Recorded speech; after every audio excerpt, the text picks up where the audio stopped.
cursos R. Olá, eu sou o Ben David e estamos para mais uma videoaula do curso R, módulo Programação em R nível básico. Estamos na aula 15, vamos falar hoje sobre funções.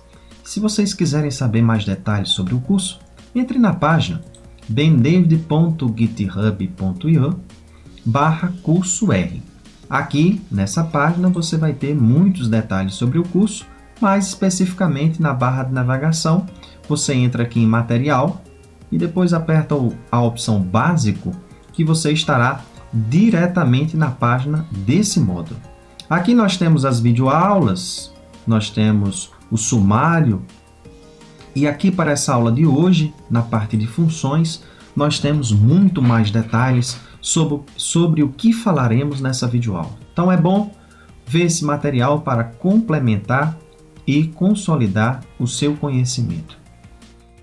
Bem, nessa aula de hoje, o que nós vamos falar sobre funções, nós já fizemos uma pincelada ao longo de tudo que a gente está fazendo anteriormente, usando o princípio da função, como nós já vemos falando desses 3 princípios, e esse é um deles, afirmados por John Chambers, é que tudo que acontece no R é uma chamada de função.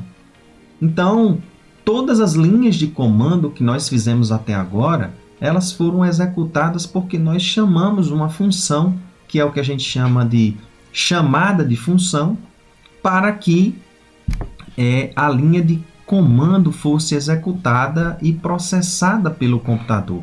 No caso, interpretada pelo R e o R passando essa informação para o computador, para que essa informação fosse processada. Então, tudo por trás é uma função. Então, esse é um tipo de objeto. Como o R ele tem esse estilo de programação funcional, é de extrema importância, um dos tipos de objetos mais importantes, porque nada você consegue fazer se não for no R por meio de uma função. Então,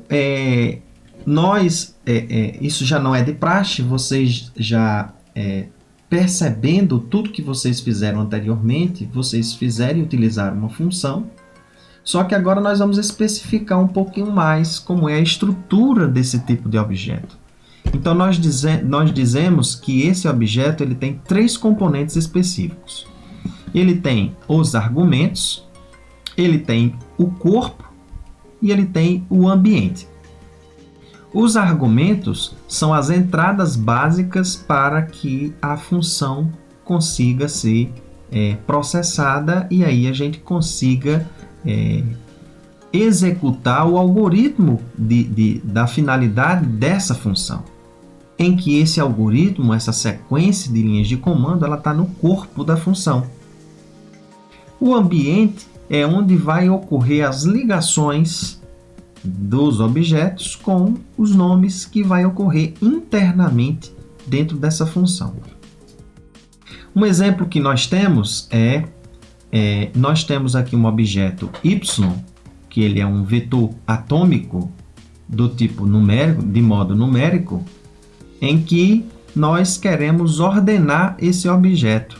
Nós colocamos aqui os valores 5, 3 e 4, e nós vamos usar uma função chamada sort, em que ela está no pacote base do R, ou seja, são os pacotes. Pacotes são um conjunto de funções que ficam armazenados numa determinada estrutura, que a gente chama de pacote, e esse pacote base que a gente fala são os pacotes mínimos para você poder utilizar essa linguagem. Elas são instaladas no ato da instalação do R. Então, elas estão disponíveis, pelo menos o do pacote base, ela está disponível para você. Então, aqui usando sort, por trás tem um algoritmo que está lá no corpo, em que ele faz esse ordenamento para mim. Antes o objeto estava 5, 3 e 4 e agora ele começou de 3, 4 e 5, foi de modo crescente esse ordenamento. Se nós quisermos observar a estrutura dessa função sort, eu coloquei aqui as funções formulas para eu verificar os argumentos, e aqui ele me retorna em forma de lista.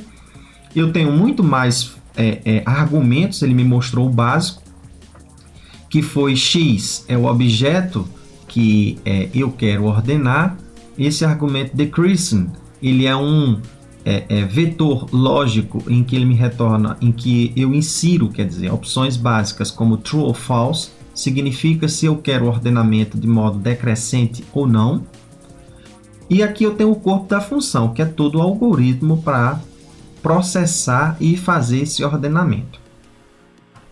Por fim, eu tenho o ambiente. O ambiente que ele mostra para mim é o ambiente namespace do pacote base.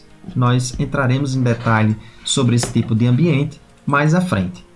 Então, essa é a estrutura básica de uma função. Eu preciso desses três componentes, quer dizer, a função por trás, ela cria e ela tem esses três componentes básicos para nós termos uma organização da estrutura de uma função para que ela possa ser executada.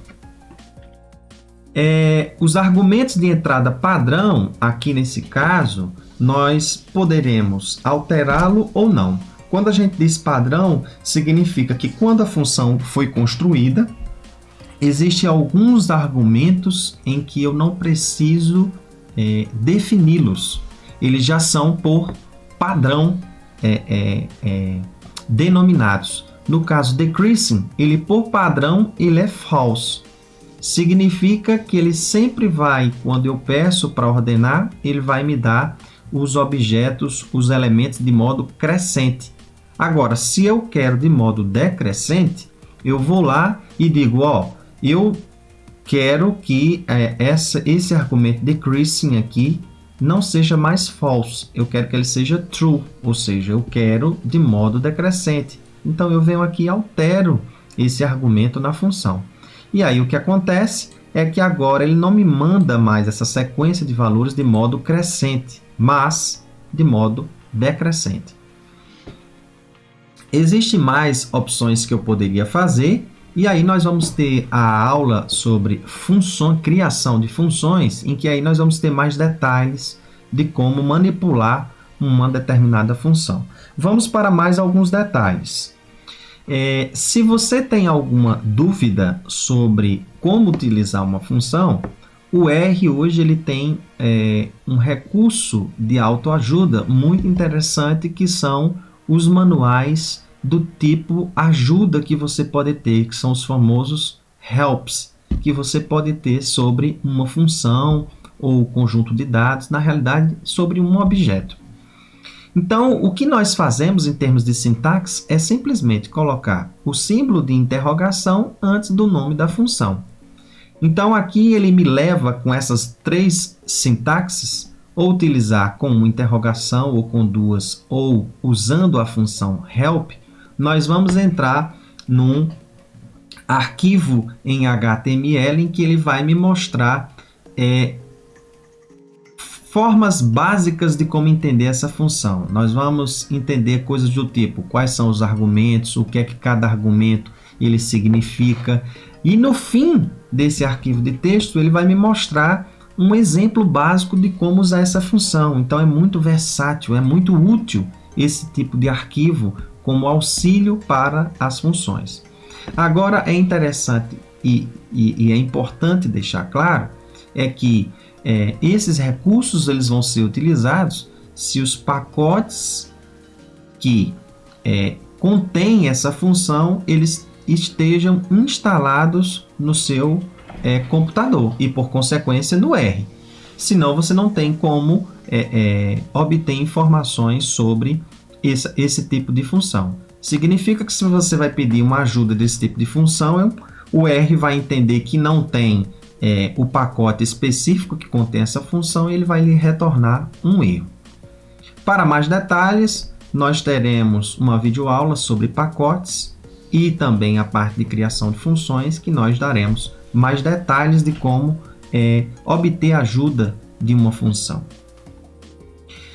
Falado isso, nós vamos querer mostrar para vocês, para não estender tanto essa aula, as 3 formas básicas que nós temos. Na realidade, as 2 formas básicas do R nós temos agora uma inovação há pouco tempo, que nós temos uma sintaxe diferente, que é da família de pacotes do Tidyverse, né? Feito lá pelos carinhas do RStudio e mais especificamente à frente o professor Hadley Wickham, né? Que é o editor-chefe do RStudio. Então, o que nós vamos fazer é mostrar as formas básicas de como se chamar uma função. A primeira forma básica a gente chama a forma aninhada. Então, eu posso inserir, chamar uma função em que o argumento dela é o resultado de outra função. Então, por exemplo, eu estou utilizando aqui, eu criei um conjunto de dados com 100 valores. Então, aqui eu estou usando essa função rnorm para me gerar 100 valores. E aí, um pouquinho de conhecimento da área da estatística é que esses 100 valores vêm de uma população com distribuição normal, com média 0 e desvio padrão igual a 1. Mas entenda que isso aqui é um gerador que se comporta, quer dizer, que tem característica de uma família de uma distribuição de probabilidade, em que eu pego 100 valores lá. E o que eu quero calcular é o desvio padrão desses 100 valores. O que é que eu estou utilizando? Eu vou precisar utilizar aqui 2 funções. Eu estou utilizando nesse caso. Eu estou utilizando o sqrt, que é a raiz quadrada, e eu estou utilizando uma outra função que é a variância. Então, aqui dentro eu pego a função variância, aplico no objeto x, que tem os 100 valores, ele vai me dar aqui dentro o valor da variância. Mas automaticamente o resultado dessa função ela já passa para a função raiz quadrada. Então, é um alinhamento. Eu coloco o resultado, uma função, e em que o argumento dela é uma outra função. E aí ele me retorna, então o desvio padrão desses seus 100 valores é 0,94. Essa é a primeira forma de chamada de função. A segunda forma, eu posso fazer ela de forma intermediária. Os passos eu posso ir armazenando em objetos quando esses passos intermediários eu quero utilizar futuramente na minha linha de código. Se eu desejo armazenar esses passos porque em algum passo eu vou precisar, então eu vou armazenar isso em objeto. Então o desvio padrão, ao invés de eu ter aninhado, eu agora peguei a variância e associei ela com um nome para esse objeto que vai ser var, em que var eu coloquei dentro da raiz quadrada e armazenei ela dentro de desvipad. E aí eu dou aqui 2 linhas de comando numa linha só, separado por ponto e vírgula, e eu peço desvipad. É a mesma coisa, veja que a sintaxe é um pouquinho diferente agora, mas o resultado é o mesmo. Esse é um procedimento em que, se eu não tenho o objetivo de utilizar os passos intermediários e essas funções são linhas de código curtas, eu poderia ter utilizado a forma alinhada para isso, né?